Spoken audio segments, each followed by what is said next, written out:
Hello, hello, hello. Hello, hello, hello.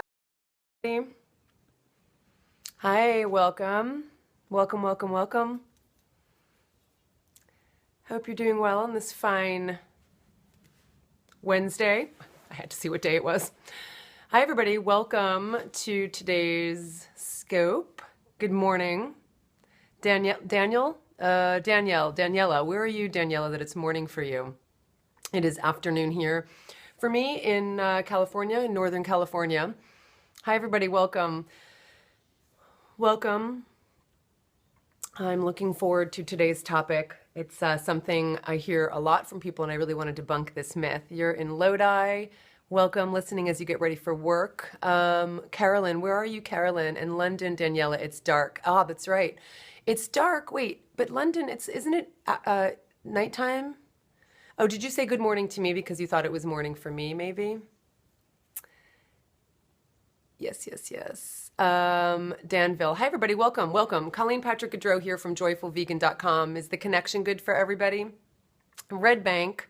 Hi, Cindy. I was just in Red Bank. And Los Angeles. Hello. You were just listening to the podcast, says Vess. Atlanta. Sorry, I have to squint at the screen here. It's hard to read the names. Good connection. Hi from Atlanta. I'll be in Atlanta in November.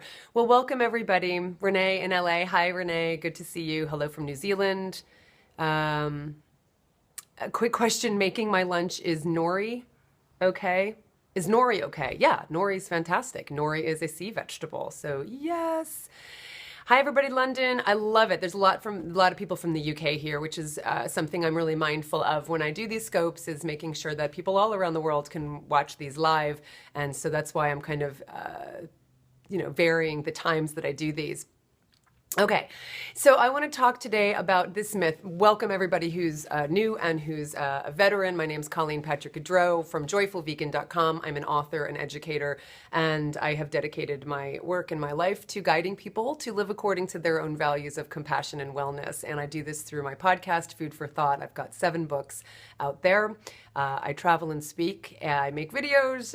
What else? I really use every medium I can to communicate with you and to empower you and give you the information you need to reflect your values.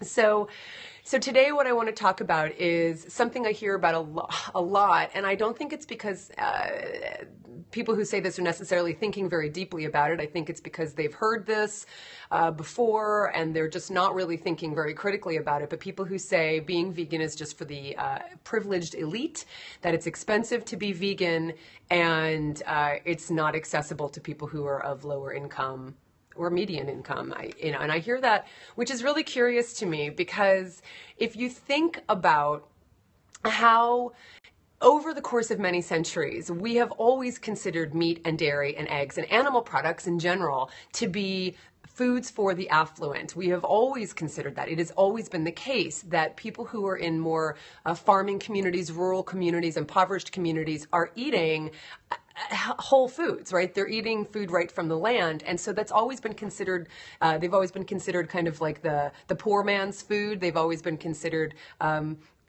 the poor man's food. And we're talking about whole foods and fruits and vegetables and grains, right?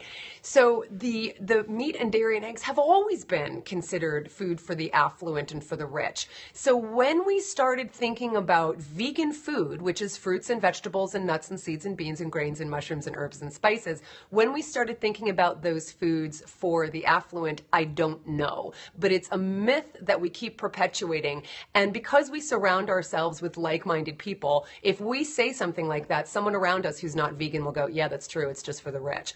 When did this become fact? It's not true. So let's break this down a little bit. And if you're just joining me for the first time, let me know if you're new so I can give you a shout out. Colleen Patrick-Goudreau here from joyfulvegan.com. And today we're going to debunk the myth, hopefully once and for all, and you're going to share this with everybody you know, that vegan diet is for the rich and the affluent. You're new here, Gonzalez, welcome. You're new here, Sherry. Sorry, it's a little hard to read. California, Whiten. Drew is, well, no, you're just saying welcome. Hello from Boston. Alicia is new here. Wonderful, wonderful, wonderful. Yes, do you guys want to do your own Periscope or do you want me to talk about this? Because you're already throwing out all of these thoughts. So let me get there and then I want to hear your thoughts and perspectives. So, hi, Anna. Welcome. Welcome, welcome, welcome. So if you want anybody to join us at any time during this broadcast, you can always swipe to the right on your iPhone. You can swipe up on your Android, and you can encourage people to join. You can just share this Periscope with people. And of course, if you double tap on your screen, all those hearts come up, and the hearts are there, so I know that what I'm saying resonates with you, and so that I feel your love. And of course, Periscope uses these hearts as a ranking system. So that's kind of the Periscope version of likes, but you get to send a lot of likes. Okay, so first of all, again, let's keep things in perspective and remember that meat, dairy, and eggs, animal products, have always been and continue to be considered food, even though I don't consider it food, products of the rich and wealthy and affluent. And it's still the case around the world. If you look at rural communities, they're still eating food we call, the food of the people, the food of the poor, and that's whole foods. Now what happens, this is the most fascinating part. This is why this myth is indeed a myth, is because when you look at the disease rates of people in those rural communities who are eating more whole foods, plant-based, they do not have what experts call, do you know what the diseases are called by experts? The heart disease, the diabetes, the atherosclerosis, the strokes, the Alzheimer's. Do you know what these diseases are called? These diseases, heart disease, strokes, diabetes, do you know what these diseases are called by the experts? They're called diseases of, do you know? One term is diseases of civilization. So I talk about that in a podcast I have by the same name. Exactly, Carbon Marvin, they are called diseases of affluence. Heart disease, Alzheimer's, even asthma, diabetes, atherosclerosis, these are all called diseases of affluence. Now, when you look at people who are consuming the foods who have these are in people who are in developed nations and who have these diseases of affluence and diseases of civilization, they are eating a Western style rich diet, rich in meat, dairy, and eggs. Diseases of affluence. And if you look at what people have in poorer countries, in poorer regions, those who are eating whole foods, plant-based, even if it means, very basic food, they don't have diseases of affluence because those diseases are reserved.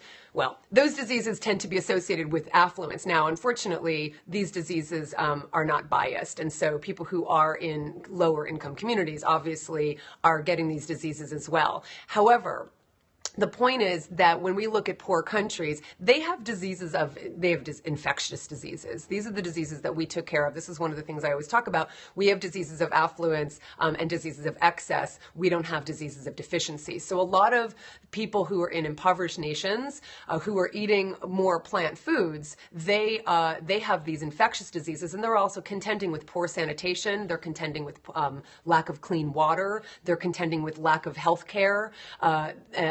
Poor sanitary conditions, that kind of thing. Those are the main killers in these impoverished nations. So once they start to take on the habits of diseases of the affluent of this, developed nations, they then get the diseases of affluence and diseases of civilization. Does that make sense? So this idea that somehow vegan food, which is plant foods, is associated with affluence is just so out of the ballpark. It's not even like in the ballpark. I don't know sports very well, but I know there are ballparks, and I know there are stadiums, and I know that when you hit the ball and you're so out of the ballpark when you say things like that, because it's not even true. Okay, so that's what I want everybody to keep in mind, is that these diseases of affluence are linked with the foods that are considered to be more affluential foods, right? More foods for the rich. Now, here's the rub. The rub is that the reason why so many people are consuming the products that were once considered food only reserved for the rich. Now, I'm not saying that there should be inequality in terms of what people have access to, but I've heard people say, well, at least meat and dairy and eggs are cheap enough that it's accessible to everyone. Yeah, so that means that everybody, regardless of income, can get the same diseases of affluence that the people who have the money can get. In other words, it's because the products are so artificially cheap because of subsidies, because of government buybacks. They're artificially cheap. That means, yeah, that we can get a 99-cent burger, and that's a good thing. The costs that we pay for these cheap foods, for these cheap products, are so astronomically high, but we can't see them because we only see what's coming out of our pocketbooks, and we think, oh, that's cheap, that's good, everybody has access to this. Really? Because the cost to the environment, the cost to our own health, the cost to the animals, the costs are so high when you eat cheap foods. So again, this idea that there's something beneficial about getting these foods that are expensive to produce cheaply, that we're getting them cheaply, is incredibly destructive for everybody and everyone. Does that make sense? How high? You're asking how high what? How high are these costs? Well, they're incredibly high. If you look at the cost of just healthcare in the United States, do you know what the cost of open heart surgery is, or the cost of a stent, the cost of cholesterol medication, the cost of being in the hospital after you've had a stroke? I mean, those are incredibly high costs, right? What about the cost of the environment and how we're depleting all of the natural resources? We're chopping down rainforests. We're creating grazing land for cattle. We're killing wildlife. We're decimating, the oceans. I mean, those are high costs. And then if you look at the cost to the animals, we're taking lives, we're killing them, we're bringing them into this world only to kill them, and the cost of our own spirits. We're not living according to what we actually care about. If we could see the effects of our behavior, we would make very different decisions. Can I explain how the government, or why the government, subsidizes meat? Well, yeah, because a long time ago, when the nutrition standards were set, and at the same time, so the nutrition standards are set by the U.S. government, by the USDA, the United States Department of Agriculture. The problem is that the U.S. Department of Agriculture exists only to encourage the consumption of agricultural products. And because of the strong, powerful lobbies of the meat, dairy, and egg industries, they have always been linked. And so the nutrition standards are set by the same entity that actually is there to promote the products, to promote meat, dairy, and eggs. And so do you think there's going to be a little bit of conflict of interest there? So what happens is, because they at one point looked at these products as beneficial to human health, and part of that is because of all of the influence of the meat, dairy, and egg industries, they then said, well, we want people to have access to these. I mean, this was said back in the 1920s. We want everybody to have access to what we consider healthy foods, meat, dairy, and eggs. And so the government wanted to make that more accessible. And so they subsidize, they cover the costs of the production of these products, so that there's less of a loss to the ranchers and less of a cost to the consumer. But as I said, there are huge costs that we don't see, but that are there, and we're paying for them in sideways ways that we don't see necessarily because it's not coming out of our pocket. Does that make sense? We have Earl Butz and the Nixon administration to thank, among others, for where we are right now. Yeah, I mean, everybody's responsible. I mean, it's been passed down from administration to administration. And because it's also so embedded, a lot of times people say, like, why are we doing that? Some of it is because we can.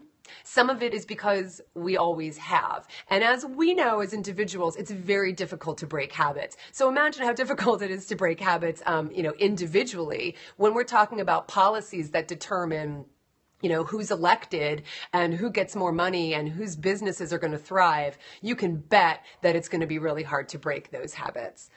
Watch Food Matters and Wake Up. Debbie, okay, I think you're probably talking to somebody else. And anyway, so that's the idea, is that these foods, these products are very cheap. Yes, Flop, is it? Is there a place you can read about the history of the USDA? I would read Marion Nestle's book called Food Politics, and I would read Michelle Simon's books, Appetite for Profit. That's where I would start. Okay, so does that make sense? Okay, so we've established that number one, the products that are the meat, dairy, and eggs are linked to diseases of affluence, meaning that these are related to having money.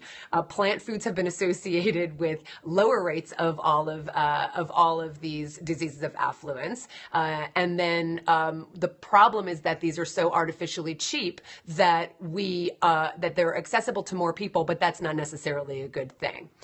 At work, people say, man, wish I could eat like this guy, but it's way too expensive. Yep, I'm going to talk about that. You cannot take away meat from a meat lover, but I missed the rest of that. Sorry about that. Yes, missed that too. Sorry about that.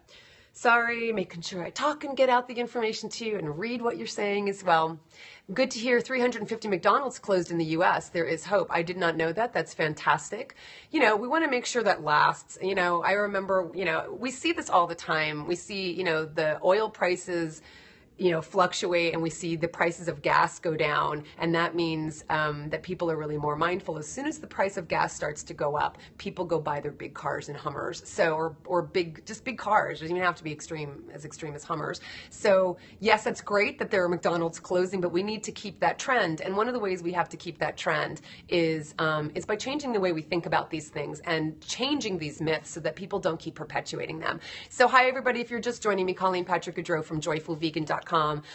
Is this making sense to those who are new? Is this new information to anybody? Is this something you hadn't thought about before? Is this helping you have a different perspective? I'm sure there are some people who came on who are like, oh, whatever, I don't care, that's not true, and they're gone. But is there anybody for whom this is new, or at least thought-provoking, to help you think about it differently? Thanks, Anna. Thanks. It makes sense. It's helpful.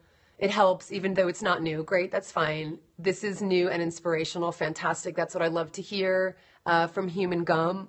Thank you. This is blowing mind, new YouTube video ideas. Okay, great. Fantastic. Can't stop, Katie. Great. Keeps me on my path, helping me when people tell me they can't afford to be vegan. I hear you, and you sound very entrenched in your worship of animals. I don't know what that means, Joe. If you'd like to elaborate, I might be able to speak to that, but that sounds like a funny little comment.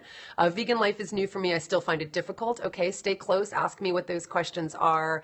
Love the ring. Thank you. You helped me a lot. Even though it's not new information, it's great to be reminded. It helps to hear. Hopefully I can be as articulate when I speak about it. Absolutely fantastic. I've tried to get this message across to my friends and family. Compassion equals vegan life. Okay, great. So if you want to share, greetings from the Netherlands. If you want to share with people, swipe right on your iPhone, swipe up on your Android. And vegan ketogenic diet, I have no idea what that is. I don't know what that is. I'm not up on all of the different diets because I'm just kind of all about just making it really simple. People just need to research it, and then it becomes a pleasure. I should go to sleep, but it's too interesting. Well, stay with me along just a little bit longer. Matisa, is that, I can't see it completely. Okay, stay with me a little longer because I want to speak a little bit more about this.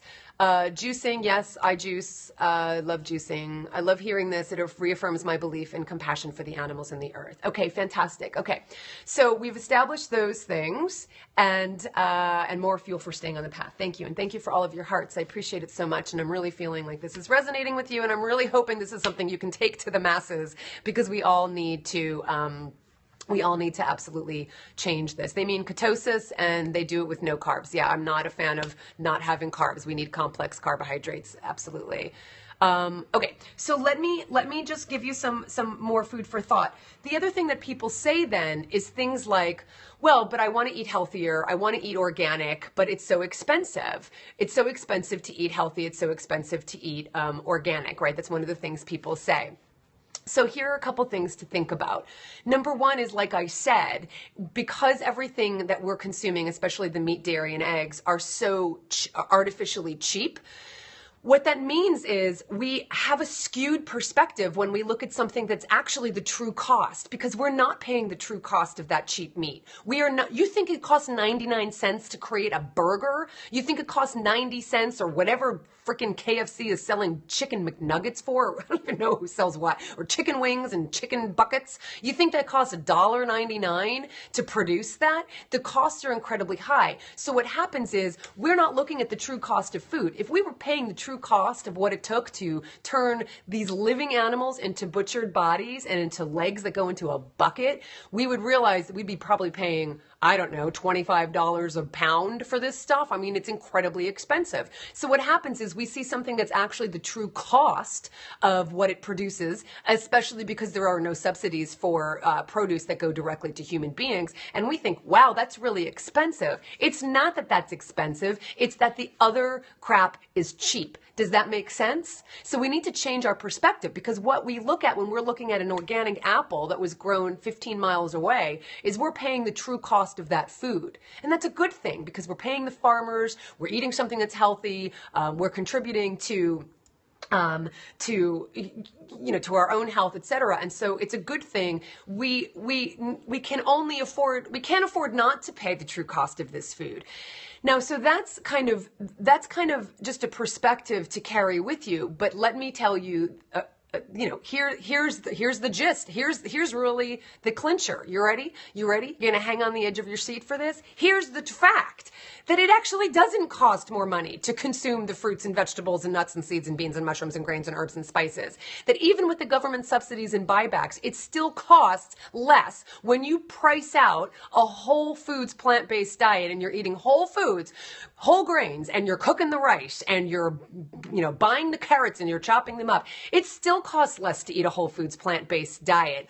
What people start to confuse is convenience foods. So convenience foods mean that you don't want to pay in your time, so you're going to pay in money. And that's whether it's a vegan convenient food or a non-vegan convenient food. What you're doing is paying for convenience. Does that make sense? So people go, oh, it's so much more expensive to have a veggie hot dog. Well, then don't have a veggie hot dog. Like, the choice isn't between cheap, animal-based hot dogs and expensive, soy-based hot dogs. And again, remember the other costs involved with the animal cheap hot dog. But it's not, that's a false dichotomy. There are many, many, many other choices than just what you might perceive as an expensive veggie dog compared to the cheap hot dog. Does that make sense?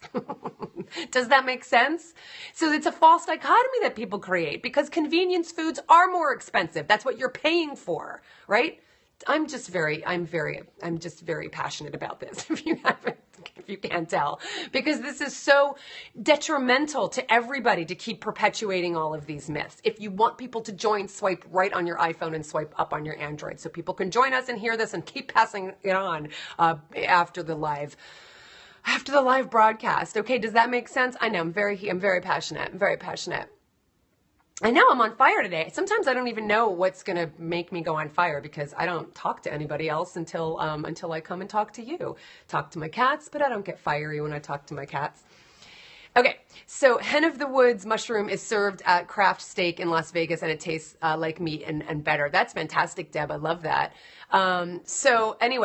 Okay. Fortunately, I didn't get to that guy in time, but you are gone as soon as I see you again. So go ahead, comment again, because I just want you out of here. All right. So it's not that it's not just that it's not that organic food or whole foods are more expensive. It's that meat, dairy, and eggs are artificially cheap. Okay. Aloha from Hawaii. Love you. Thank you, guys.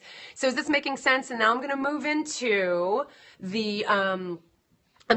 some tips about eating healthfully, affordably, because of course, if we're on a budget and we want to eat more affordably, we can do that. So if there are any comments, I'll take a look before I move on. So 5 tips for eating healthfully, affordably. And notice that I said affordably, I said affordably, not cheap, because there is a difference between, you guys, there's a difference between cheap and affordable.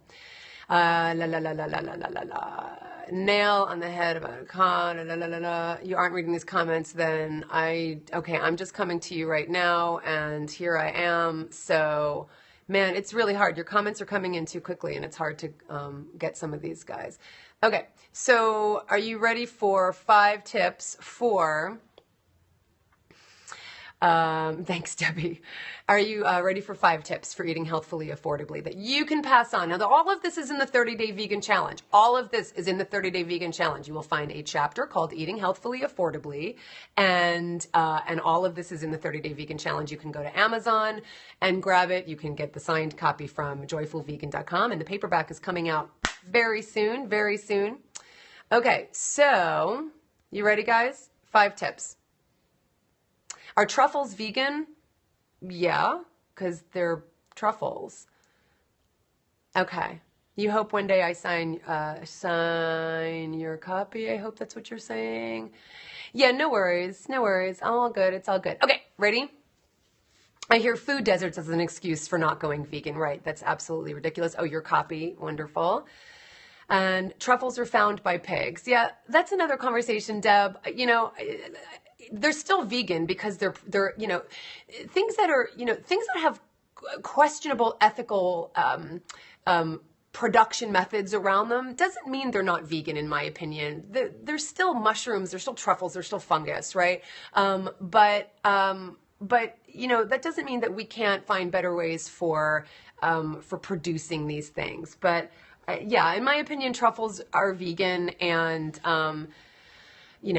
there are larger questions at hand there, and we can talk about that another time. Okay, 5 tips for eating healthily, affordably. Okay, and you grow your garden in Jersey. That helps me part of the year, absolutely. Well, you're giving away some of my tips. Well, first of all, I would say, eat at home more. That's obvious. People complain about not having the time to cook, and then they complain about not having money. Well, if you want to spend, your money wisely, then eat at home more and take the time to cook. That doesn't mean it's going to be all the time, but if you want to save some money, you're always going to save more money by cooking at home. Does that make sense? Right? Number 2, you're always going to save more money by chopping those vegetables in advance after you go to the farmer's market or the grocery store, if you eat them rather than keep them in your refrigerator. Because I don't know the numbers, but you can look it up. You can Google it, as it were. The amount of waste that we have from food waste is astronomical. We waste so much food. So I don't care who you are, where you are on the planet. Most people in developed nations are throwing out just, tons and tons of food, and we can save so much money by not doing that. So cook more at home and enjoy that process with your friends and family. Eat the vegetables that you're buying is number 2.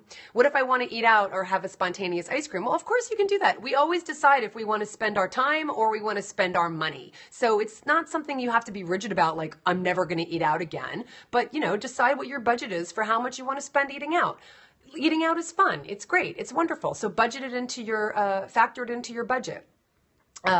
Compost what food you can't finish. Yes, but I still stand by chop vegetables in advance because you're more apt to eat them if they're already chopped up.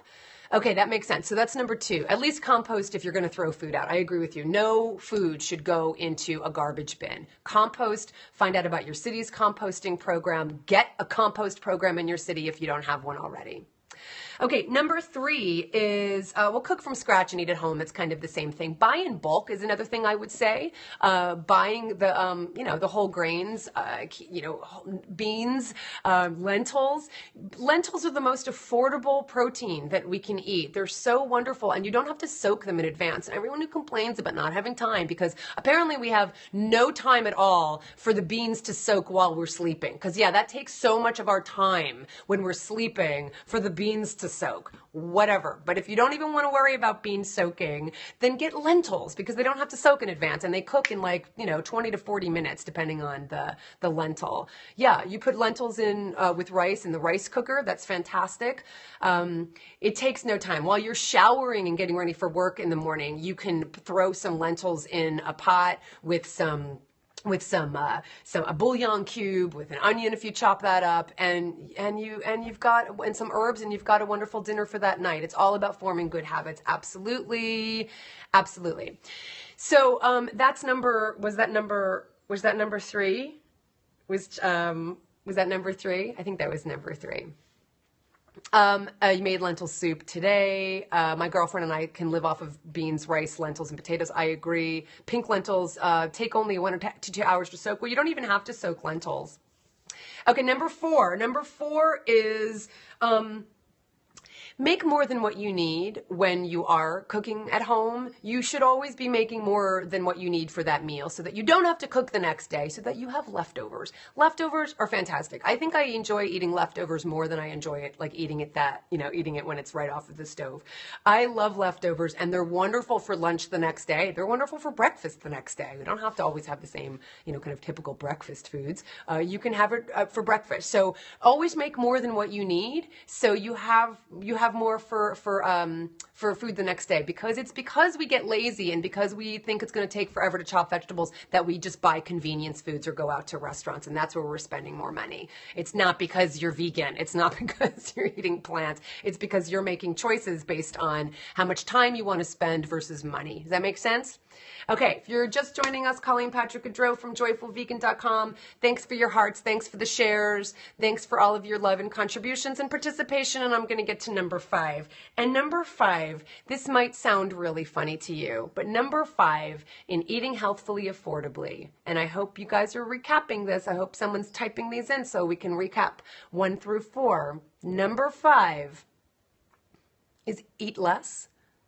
I think most of us eat more food than we need. We buy more food than we need. This is one of the reasons we throw things out. We think we have to run to the store because we're out of something, when if you really dug in that refrigerator and you looked in your cupboards and see what kinds of bulk foods you have and canned foods that you have, you would probably realize you have 4 more meals before you have to go to the store. Get creative with what you have in your cupboards already. Someone just said, I use small plates. Absolutely. We throw food out. We're putting too much on our plates. We're going to the store when we really do have food here at home. So eat less and use up what you have at home. Get creative with what you have in your cupboard. You, I think, will surprise yourself if you took a look at your cupboard and see what you have. Pasta, rice, lentils, canned beans, and I think we're so used to waiting until we feel sick to determine that we're done eating, when really we just want to feel satiated. We don't need to feel so full that we have to unbuckle or buckle to feel that we're done eating. So I think eat less is a really good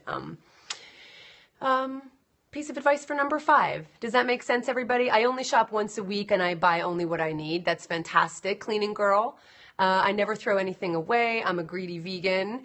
I love that. What I find difficult is that almost everything consists of animal products. Well, not really. I mean, I talk about that in the 30-day vegan challenge. I mean, there's some things when you start to read labels, but fruits and vegetables and nuts and seeds and beans and mushrooms and herbs and spices don't have animal products in them. So you don't even have to read labels to know that.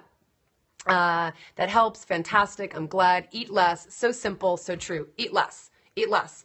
And then so it's going to help you from a cost perspective for those who want to lose weight. Some people want to, need to, whatever. Then it's going to help there as well. Eat less. Get the Is It Vegan app. Oh, you're telling the person, sure. I mean, it's pretty easy to determine if something's vegan, mostly because I'm recommending eating whole foods. And then I have a reading labels chapter in the 30-day vegan challenge. For those who are new, for those who have these questions, I cover all of this in the 30-day vegan challenge. I kid you not. Every chapter is just packed with information and practical advice for making this transition. Even if you're just interested in incorporating more vegan food, I guarantee you that it's going to guide you. So go to Amazon and get 30-day vegan challenge. Does that all make sense? Do you want me to recap, or does anybody have a recap there? They've been paying attention and typing this all out. It's oats, dates, pumpkin spice, flaxseed, pumpkin puree, peanut butter, maple syrup. Are you giving a breakfast recipe? Well, I just gave it for you. Recap. Okay, recap, just very quickly. Recap is, I don't even have this numbered here. So recapping is keeping perspective that that the foods that are most associated with diseases of affluence are meat, dairy, and eggs. Diseases of affluence. The foods that are most associated with health and wellness is plant-based diets and plant foods. We're eating, the meat, dairy, and eggs that we're eating are artificially cheap, and that has high costs. It's not that healthful organic whole foods cost more. It's that we're eating everything so artificially cheap, so our perspective is skewed. What else? What else did I say? the high costs that we're paying. I mean, eating this meat, dairy, and eggs. And of course, when we're talking about whole plant foods, they are less expensive, even with these government subsidies and buybacks. And then the recap for the 5 tips are, cook from scratch, buy in bulk, eat at home rather than in restaurants, eat what you have, eat less, chop vegetables in advance so that you're not throwing all of this food away. And so that is all I have to say, and let's have this video go viral so that people hear this and we stop perpetuating these myths. This video is available for 24 hours on Periscope. After that, it's on catchme. So it's katch.me/joyfulvegan. The benefit of that is you can see all of the hearts and all of the comments, that you can actually see what people are saying. Ellen Jaffe Jones, eat vegan on $4 a day. I think that would be a fantastic recommendation. I love Ellen. And then I put all of these videos on YouTube. They're probably strange for people who've not seen the Periscopes because I'm talking to the screen and I'm in this, it's a surreal experience if you haven't seen the Periscope. However, I think if people understand the context, then it's something you can share very easily via YouTube. You can share it with everybody you know until your heart's content. But that's what I'm producing these videos for, and I'm glad that they don't just go away once they're gone from Periscope, because I think this is really helpful, valuable information for people, and I really just want people to stop perpetuating these myths so that they can live according to their values of compassion and wellness. Does that make sense? So everybody can go to joyfulvegan.com. Did I block Carbon Marvin? Oh my God, I will unblock Carbon Marvin. I didn't mean to do that. It's hard to see with the light. Thank you for telling me that. He's one of my regulars. And I didn't mean to do that. Wow, I wonder what he was saying that I blocked. Sometimes when I go to block someone, the comments are coming in too quickly, and so my finger might go over another comment that I didn't mean for it to go over. Thanks, everybody. Hello, cats and deer. The cats are right here. The cats are right at my feet. They're both right here. Wrong guy blocked. No worries, Mrs. Tyree. I will get him back because he is a very good friend. He's probably like, why did I get blocked? He was talking to a rude person, so I must have misunderstood that. I'm so sorry, Carbon Marvin. When you watch this replay, you'll see me apologize to you profusely.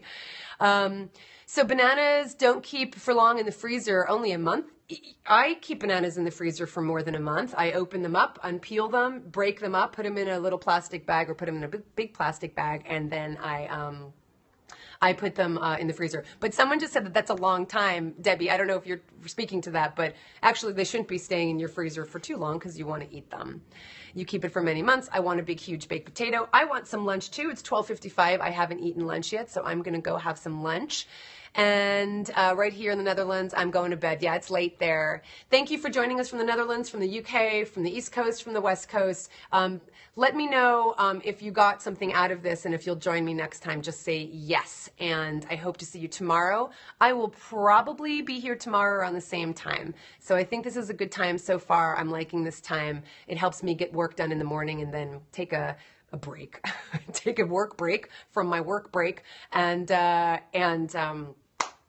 share these with you. Australia here, fantastic. Yes, thank you for your time and great info. Thank you so much. I'm so glad it's helpful. Yes, thanks for another great talk. Of course, yes, thank you.